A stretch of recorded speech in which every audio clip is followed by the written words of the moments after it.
नमस्कार मित्रों, बहुत देर पहले आपसे एक कुछ जानकारी साझा की थी और जानकारी थी वो लाहौर के एक चर्चित स्थान के बारे में, छज्जू का चौबारा। और ये कहावत बड़ी शताब्दियों से चली आ रही, शताब्दियाँ ही कहना चाहूँगा क्योंकि ये शाहजहाँ के वक्त से शुरू होती है और अब तक चली आ रही है कि जो सुख छज्जू दे चबारे वो बलख ना बुखारे। बलख और बुखारा आप जानते हैं, दो विलक्षण प्राचीन नगरों के नाम है। ये कहा जाता है कि वो जन्नत हैं, वहाँ सब कुछ मिलता है। लेकिन जो सुख छज्जू के चौबारे में सूफियों को मिला, संतों को मिला, फ़कीरों को मिला, ये कहा जाता है कि जो सुख उनको वहाँ मिला छज्जू के चौबारे पर, वो कहीं और नहीं मिला, ना बल्ख में मिला, ना बुखारे में मिला। अब छज्जू का चौबारा क्या है, इस बारे में पहले कुछ जानकारी दे चुके हैं। इस बार कुछ चित्र नए आपकी सेवा में इसके साथ ही प्रस्तुत करेंगे। वो जो बताते हैं कि वहाँ पर एक हंगामा खड़ा हो गया जब ये सोचा गया कि ये साथ जो लगता अस्पताल है, इस पुराने खंडर को भी उसमें मिला दिया जाए, क्योंकि ये लगता था कि यहाँ एक मंदिर भी है, उस मंदिर में अब कोई ना तो पूजा करने आता है ना कुछ और, लेकिन भूले भटके सूफ़ी फ़कीर वहाँ चले आते हैं रहन बसेरे के तौर पे उसका इस्तेमाल करने के लिए और उस पंक्ति को जीने के लिए कि जो सुख छज्जू दे चबारे वो बलख ना बुखारे।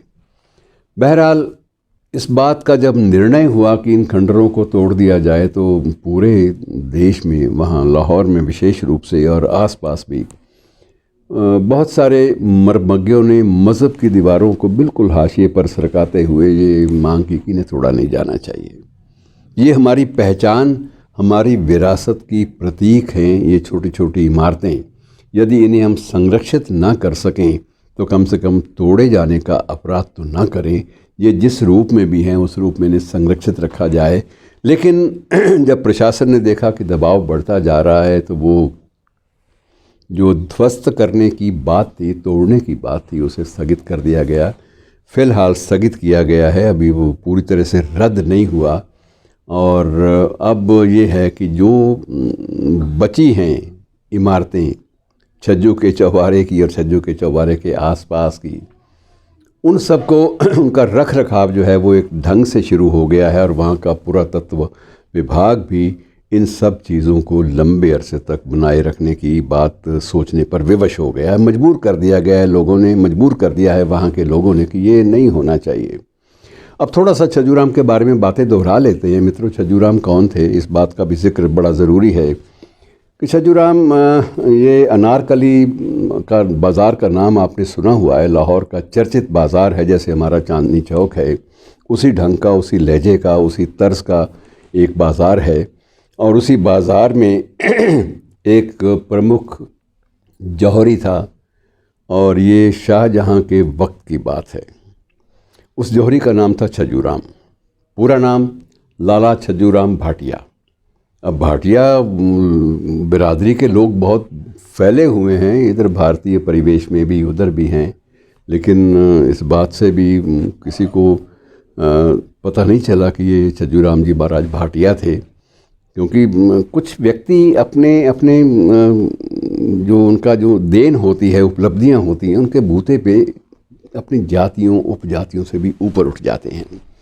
और छज्जूराम मूल रूप से एक स्वर्णकार थे, एक जौहरी थे, और 2 मंजिला आवास था उनका। जो चित्र आपको अभी दिखाए जाएंगे उनमें आप ये महसूस करेंगे। और इसमें पहली मंजिल पर नीचे खाली स्थान था जहाँ कभी कभी सूफ़ी फ़कीर अपनी धमाल मचाया करते थे। धमाल भी एक नृत्य है, धमाल कोई अस्त व्यस्त वस्तु नहीं है जिसका हम जिक्र अक्सर करते हैं, वहाँ धमाल मचा दिया। तो ये धमाल भी एक अपने आप का एक नृत्य है जो सूफियों द्वारा प्रस्तुत किया जाता है अक्सर। उसमें ताली भी बजती है और ताली की भी अपनी एक धुन होती है, उसमें भी एक लय होती है। और छज्जू को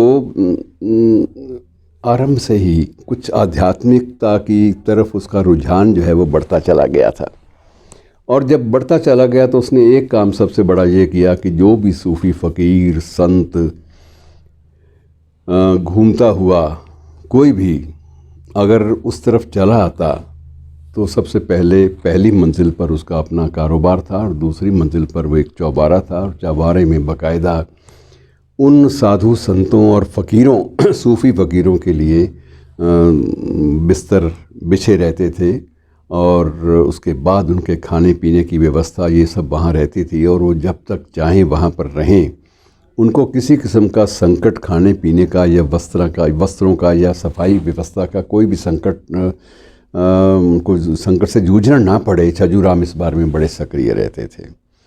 परिवार एक तरफ रहता था, दूसरी तरफ चौबारा था और चौबारे में आप ये मान कर चलिए, कहा यह जाता है कि उन दिनों दर्जनों फ़कीर चले आते थे और वहीं उनको सुकून मिलता था।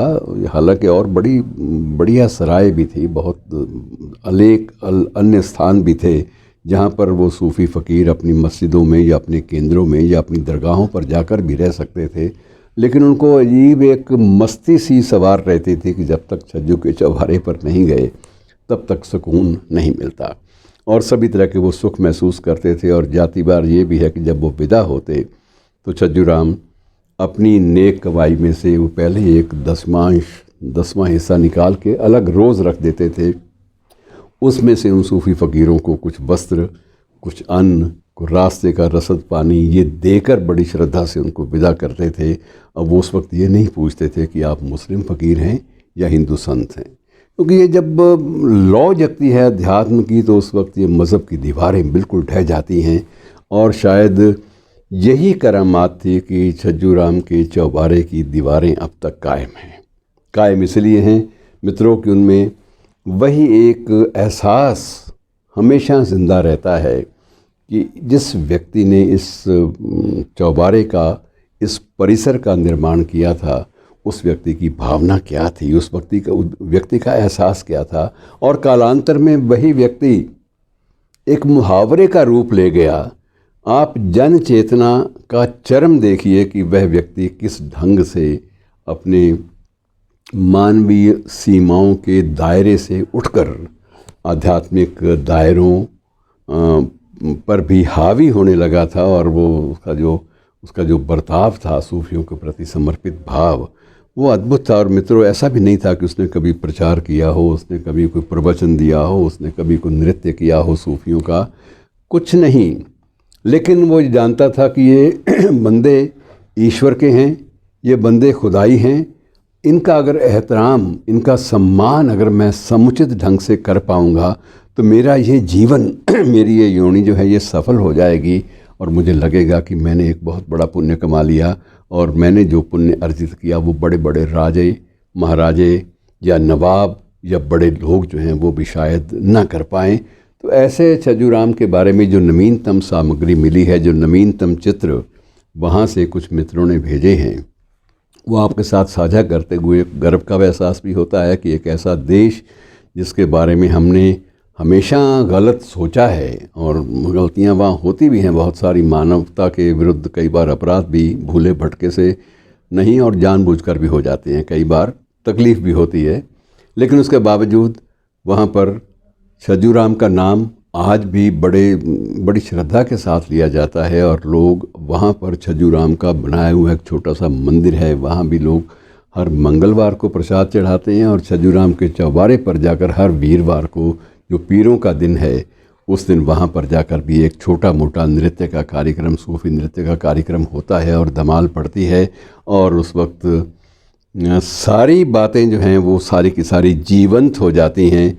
और कोई व्यक्ति, कोई एक मुहावरों में जीने वाला व्यक्ति वास्तविक रूप से जीवंत और समर्पित सुगंधि बिखेरता हुआ हमें पूरे के पूरे परिवेश सहित हमें उसमें शरीक कर लेता है। इससे बड़ी उपलब्धि क्या हो सकती है।